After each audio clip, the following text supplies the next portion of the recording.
ایک زمانے میں ہندوستان میں ایک عظیم الشان اور شاندار بادشاہی سکندر کی حکومت تھی۔ بادشاہ سکندر اپنی بہادری اور انصاف کے لیے مشہور تھا۔ اس نے ایک وسیع اور خوشحال سلطنت پر حکومت کی جہاں ہر کوئی امن سے رہتا تھا۔ تاہم بادشاہ سکندر کی زندگی میں ایک چیز غائب تھی، اس کا کوئی وارث نہیں تھا۔ ایک دن بادشاہ سکندر کو ایک قدیم کتاب نظر آئی جس میں درج تھا کہ ہمالیہ کے پہاڑوں میں جادوگر کا ایک شہر تھا جہاں ایک شہزادی رہتی تھی۔ اس کا نام شہزادی پریزاد تھا اور اس کے پاس ایسی جادوئی طاقتیں تھیں جو کسی کی تقدیر بدل سکتی تھیں۔ بادشاہ سکندر نے فیصلہ کیا کہ وہ اس شہزادی سے ملنے جائے گا اور اس کی قسمت بدلنے کے لیے اس سے مدد طلب کرے گا۔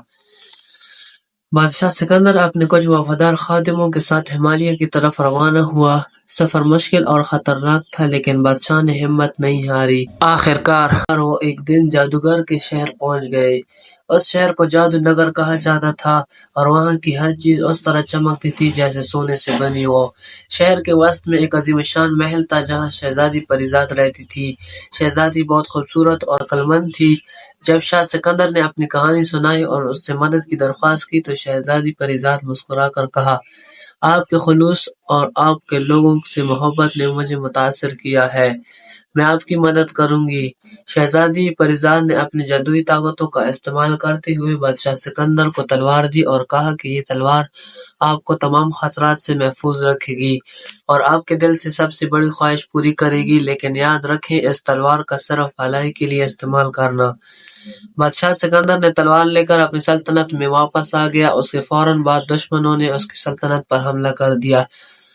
تاہم بادشاہ سکندر نے اپنے دشمنوں کو شکست دینے اور اپنے لوگوں کو بچانے کے لیے جادوئی تلوار کا استعمال کیا۔ اس تلوار کی طاقت سے بادشاہ سکندر کی سلطنت اور بھی خوشحال ہو گئی۔